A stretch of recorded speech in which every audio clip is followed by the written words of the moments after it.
अस्सलाम वालेकुम dear students, उम्मीद करता हूँ आप सब खैरियत से होंगे। आज हम चैप्टर नंबर 1 की एक्सरसाइज करने जा रहे हैं। चैप्टर नंबर 1 की एक्सरसाइज में आज हम क्वेश्चन आंसर करेंगे। आज का हमारा टॉपिक जो है वो क्वेश्चन आंसर है। क्वेश्चन नंबर 3 है answer the following questions. Topic का आगाज़ करने से पहले आप स्टूडेंट्स सालाना इम्तिहानात में शानदार कामयाबी हासिल करने के लिए, शानदार मार्क्स हासिल करने के लिए इंग्लिश में FSC पार्ट 1 पार्ट 2 की इंग्लिश और इंग्लिश ग्रामर के मज़ीद लेक्चर्स हासिल करने के लिए मेरे YouTube channel smart learning centre को सब्सक्राइब कर लें। क्वेश्चन नंबर 1 देखें। Y did Norma consider the tone and attitude of mister Stewart offensive. Norma को मिस्टर स्टीवर्ट का एटीट्यूड, रवैया जारहाना क्यों लगा, यानी नॉर्मा को मिस्टर स्टीवर्ट के गुस्से वाले लहजे पर बुरा क्यों लगा। क्वेश्चन के आंसर देखें आप। आंसर मैंने मेन पॉइंट्स में इनका जिक्र किया है। आंसर है क्वेश्चन नंबर 1 का, यानी क्वेश्चन ये था कि नॉर्मा को उसका लहजा जो है वो जारहाना क्यों लगा। कुड प्रूव वैल्यूएबल, यानी नॉर्मा उसके बारे में, उस ऑफ़र के बारे में जानना नहीं चाहती थी, लेकिन उसके बावजूद वो कह रहा था कि जनाब अगर आप नहीं जानेगी तो ये तो बहुत आपके लिए फ़ायदेमंद हो सकता था, यानी आपको जानना चाहिए। यानी वो नॉर्मा को फोर्स कर रहा था कि आपके लिए ये बहुत फ़ायदेमंद हो सकता है।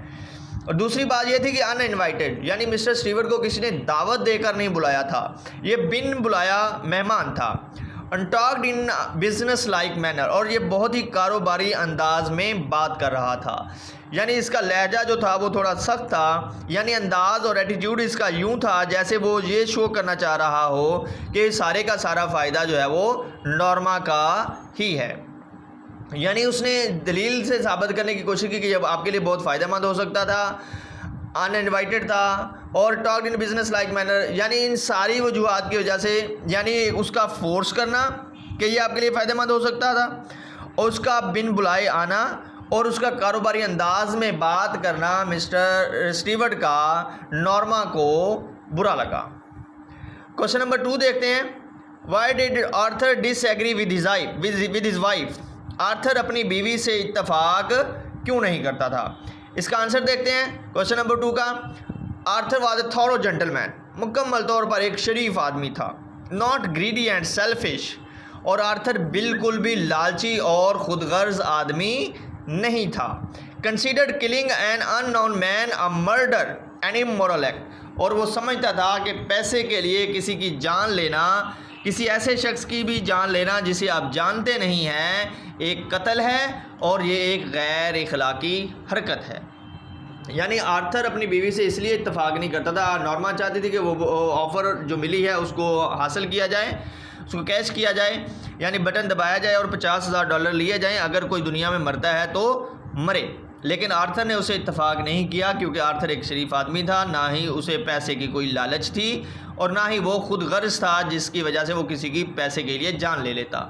और दूसरा, वो किसी भी शख्स के कत्ल को, किसी भी शख्स की जान लेने को पैसे के लिए वो एक कत्ल समझता था और गैर इखलाकी हरकत समझता था। देखें, इमोरल एक्ट एंड मर्डर। अब क्वेश्चन देखते हैं। क्वेश्चन नंबर 3 क्या कहता है। Why did Norma try to persuade her husband to agree with her. Norma ने अपने शोहर को अपनी बात मनवाने के लिए, अपनी बात से इत्तफाक करने के लिए माइल करने की कैसे कोशिश की। क्वेश्चन नंबर 3 है जी। लुक्रेटिव थिंकिंग, बहुत ही लालची सोच वाली नॉर्मा थी। Wanted to improve her life style, और वो अपने लाइफ स्टाइल को बेहतर करना चाहती थी। Dreamed of high social status, और हमेशा वो हाई सोशल स्टेटस के ख्वाब देखती थी, यानी अपनी ज़िंदगी को, अपनी लाइफ स्टाइल को वो मुकम्मल तौर पर चेंज करना चाहती थी। वो चाहती थी कि उसके पास नए कपड़े हों, घर में नया घर हो, नए पर्दे हों, कार हो, यानी और वो यूरोप की सैर के लिए जाएं। तो ये सारी थिंकिंग जो है उसे मजबूर कर रही थी कि वो इस बटन को, इस ऑफ़र को हासिल करे, बटन को दबाए और 50,000 ले ले। क्यों? क्योंकि वो चाहती थी कि वो अपने लाइफ स्टाइल को इम्प्रूव कर ले। वो एक लालची किस्म की खातून थी।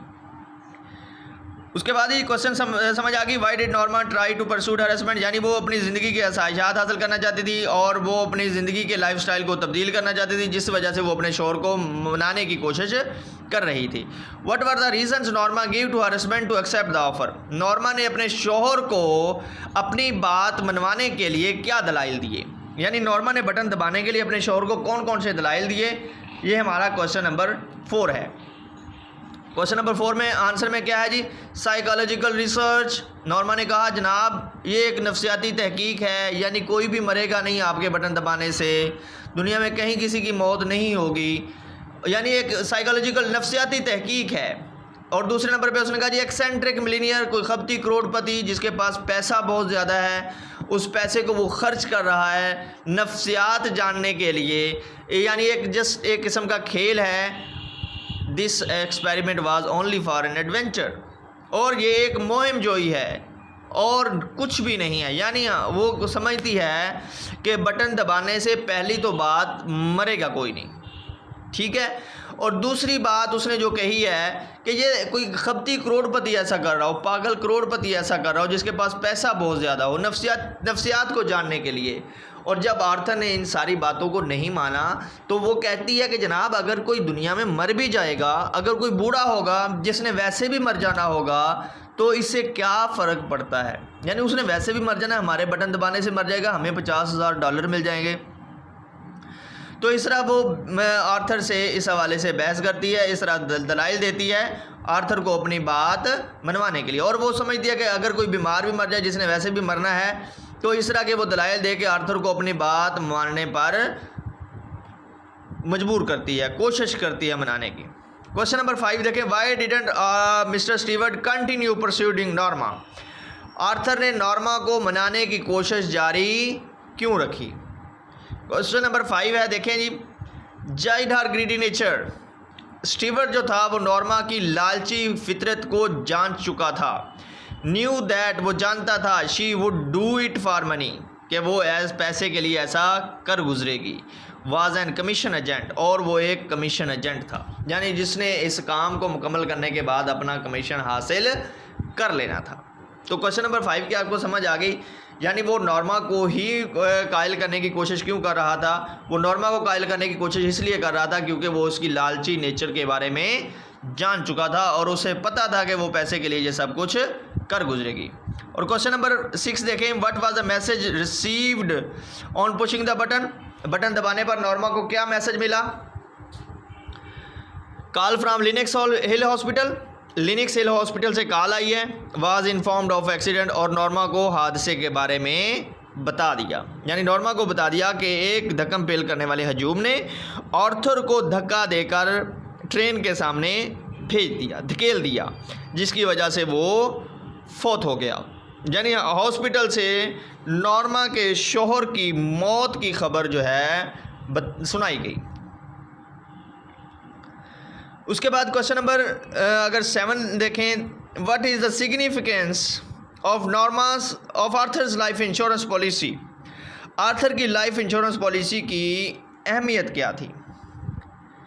आर्थर की लाइफ इंश्योरेंस की क्वेश्चन नंबर 7 में देखेंगे, Arthur's life insurance policy of $25,000, $25,000 की ये पॉलिसी थी, और वाज टू बी डबल्ड, और इस पॉलिसी ने डबल हो जाना था in case of accidental death, हादसाती मौत की सूरत में। यानी अगर स्टीवर्ट की हादसाती मौत होती है तो इसके नतीजे में इस पॉलिसी ने डबल हो जाना था, यानी $50,000 की ये पॉलिसी हो जानी थी। Stewart knew about this policy, और स्टीवर्ट को इस पॉलिसी के बारे में शायद पता था, और इसी वजह से वो इसको फोर्स कर रहा था, और इसी वजह से वो बटन दबाने के नतीजे में उसे यही लाइफ इंश्योरेंस पॉलिसी के $50,000 मिले। लेकिन अब ये $50,000 उसके किसी काम के नहीं थे, क्योंकि अब उसका शौहर ज़िंदा नहीं था। यानी वो अपने शौहर के साथ ही यूरोप की ट्रिप पर जाने चाहती थी, वो अपने शौहर के साथ ही जजीरे पर घर लेना चाहती थी, लेकिन अब उसका शौहर मर चुका था। अब उसके पास $50,000 आ चुके थे, लेकिन अब वो किसी काम के नहीं थे। अब क्वेश्चन नंबर 8 देखें, did Norma remain normal on hearing the news of the accident of her husband. क्या नॉर्मा अपने शौहर की मौत की खबर सुनकर नॉर्मल रही, क्या उस पर कोई असर ना हुआ। डिडेंट रिमेन नॉर्मल, नॉर्मा बिल्कुल भी नॉर्मल नहीं रही। ब्रीथ सीम टू स्टॉप, और सांस तो ऐसे थी जैसे रुक गई हो। फेल्ट नम, और नॉर्मा गुमसुम हो गई थी। कुडंट वॉक, और वो चल भी ना सकती थी। यानी उस खबर का असर क्या हुआ कि वो नॉर्मल ना रही और वो सांस भी ले नहीं पा रही थी और नम गुमसुम हो चुकी थी, कुडंट वॉक, और वो चल भी नहीं सकती थी। Terrible pain in are head, और इसके सर में शदीद दर्द थी, ऐसे जैसे इसकी खोपड़ी को कोई ज़ोर से दबा रहा हो। यानी इसके जहन पर एक बहुत बड़ा बोझ आ गया था। यानी खबर सुनने के बाद नॉर्मा नॉर्मल नहीं रही, वो सांस भी नहीं ले सकती थी, गुमसुम थी, वह चल भी नहीं सकती थी और उसके सर पर किसी चीज़ ने दबाव डाला हुआ था और उसके सर में शदीद दर्द थी। तो क्वेश्चन की समझ आ गई डियर स्टूडेंट्स। तो आगे चलते हैं क्वेश्चन नंबर, आगे long question treated as short question है। क्वेश्चन नंबर 1 है, write a note on character of Arthur. Arthur के कैरेक्टर के बारे में बताना है कि आर्थर कैसा आदमी था, किस किस्म का आदमी था। आइए क्वेश्चन के आंसर को देखते हैं। अ गुड नेचर्ड मैन, एक अच्छी फितरत वाला आदमी था। फाउंड ऑफ रीडिंग, और वो किताबें पढ़ने का शौकीन था। लव्स ह्यूमैनिटी, इंसानियत से मोहब्बत करने वाला था। देखिए आपने चैप्टर पढ़ा है और आपको पता है कि जब और स्टीवर्ट ने $50,000 की एक ऑफ़र दी कि आप बटन दबाएंगे जिसके नतीजे में आपको $50,000 मिलेंगे और दुनिया में कहीं कोई मर जाएगा जिसे आप जानते नहीं होंगे। लेकिन आर्थर ऐसा शख्स था जिसको इंसानियत से मोहब्बत थी, पैसे से मोहब्बत नहीं थी, और उसने समझा कि किसी भी इंसान की पैसे के लिए जान लेना, चाहे आप उसे जानते हैं या नहीं जानते, कत्ल है और यह गैर अखलाकी हरकत है। और क्या खूबी थी, नॉट ग्रीडी एंड सेल्फिश, और वो बिल्कुल भी सेल्फिश और लालची नहीं था। क्वेश्चन नंबर नेक्स्ट देखते हैं जी, why didn't Norma remain true to her husband. Norma अपने शौहर से मुखलिस क्यों ना रही। आंसर देखते हैं। वेल्थ वाज हर वीकनेस, दौलत उसकी कमज़ोरी बन चुकी थी। दौलत उसकी नॉर्मा की कमज़ोरी थी। क्यों? वो दौलत हासिल करके अपने लाइफस्टाइल को चेंज करना चाहती थी, जजीरे पर घर लेना चाहती थी, यूरोप की सैर करना चाहती थी, नए पर्दे, नए कपड़े, नई कार लेना चाहती थी, और इस दौलत की भूख ने ड्रीम्ड ऑफ यूरोप ट्रिप, आपको मैंने बता दिया। ग्रीड फॉर वेल्थ, दौलत की उसे बहुत ज़्यादा लालच थी। लग्जरियस लाइफस्टाइल, क्यों चाहती थी वो दौलत को? फॉर लग्जरियस लाइफस्टाइल, वो लग्जरियस लाइफस्टाइल हासिल करना चाहती थी। Made her disobey her husband, और इस चीज़ ने उसे मजबूर कर दिया कि अपने शौहर की फरमाबरदारी ना करे, वो अपने शौहर की बात ना माने। यानी शौहर ने कहा था कि जनाब आपने बटन नहीं दबाना, किसी की जान नहीं लेनी, तो इसने अपने शौहर को डिसओबे किया, अपने शौहर की बात ना मानी। क्यों ना मानी? फॉर वेल्थ, दौलत हासिल करने के लिए। चैप्टर में एक पॉइंट आता है जहाँ पे आर्थर ये सब कहता है कि जनाब हम ये सब कुछ हासिल कर लेंगे, तो नॉर्मा आगे से जवाब देती है व्हेन, कब। यानी नॉर्मा को अपने शौहर पर यकीन ही नहीं था कि वो कभी ज़िंदगी में उसे ये सब चीज़ें हासिल करके दे सकता है। तो इस वजह से उसने दौलत की खातिर जो है वो अपने शौहर की बात नहीं मानी, और वो लालची थी और लग्जरियस लाइफस्टाइल हासिल करना चाहती थी। और नेक्स्ट क्वेश्चन देखें, do you agree with Norma's assertion that the death of someone you have never seen is not important. क्या आप इसे जानते हैं, आप इसके बारे में इस बात से इत्तफाक करते हैं?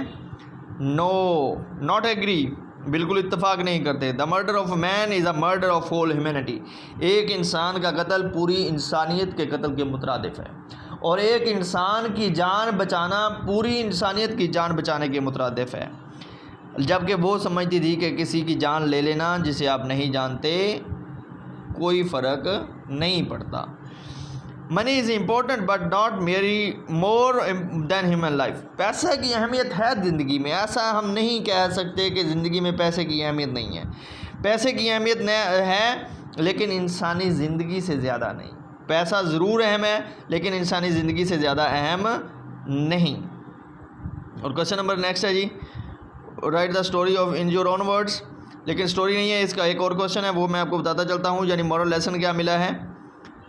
ह्यूमन लाइफ इज़ प्रीशियस, इंसानी ज़िंदगी बहुत कीमती है, यानी इसकी हिफाजत करनी चाहिए। ह्यूमन लाइफ इज़ प्रीशियस, अपनी ज़िंदगी अहम नहीं है, दूसरों की ज़िंदगी भी अहम है।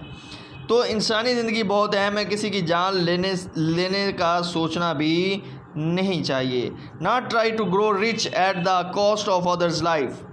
दूसरों की ज़िंदगी से खेलकर, दूसरों की जान लेकर अमीर होने की कभी कोशिश करनी नहीं चाहिए। यानी इंसानी ज़िंदगी बहुत अहम है और इंसानी ज़िंदगी की कीमत पर, इंसानी ज़िंदगी लेकर, किसी इंसान की जान लेकर अमीर होने की कोशिश करना नहीं चाहिए। ये इस चैप्टर में एक लेसन मिला है। तो डियर स्टूडेंट्स, आपको इस चैप्टर के क्वेश्चन की समझ आ गई होगी। आप लोगों ने इस चैप्टर के क्वेश्चन को जो है वो अच्छी तरह प्रिपेयर करना है और क्वेश्चन आपका जो है वो रीज़नेबल होना चाहिए। 5 लाइन्स तकरीबन, आपके 5 सेंटेंसेस से कम आपके क्वेश्चन का आंसर ना हो, रेलिवेंट हो। और आपने टेंसेस का ख्याल रखना है, जिस टेंस में क्वेश्चन होगा उसी टेंस में आप लोग उसका आंसर लिखेंगे। इसके हवाले से भी मैं आपको मज़ीद इंशाल्लाह एक वीडियो बना के भेजूँगा जिसमें आपको टेंसेस के हवाले से जो है वो गाइड किया जाएगा। तो डियर स्टूडेंट्स, मज़ीद FSC इंग्लिश और इंग्लिश ग्रामर के लेक्चर्स हासिल करने के लिए मेरे YouTube channel smart learning centre को सब्सक्राइब कर लें अगर अभी तक सब्सक्राइब नहीं किया।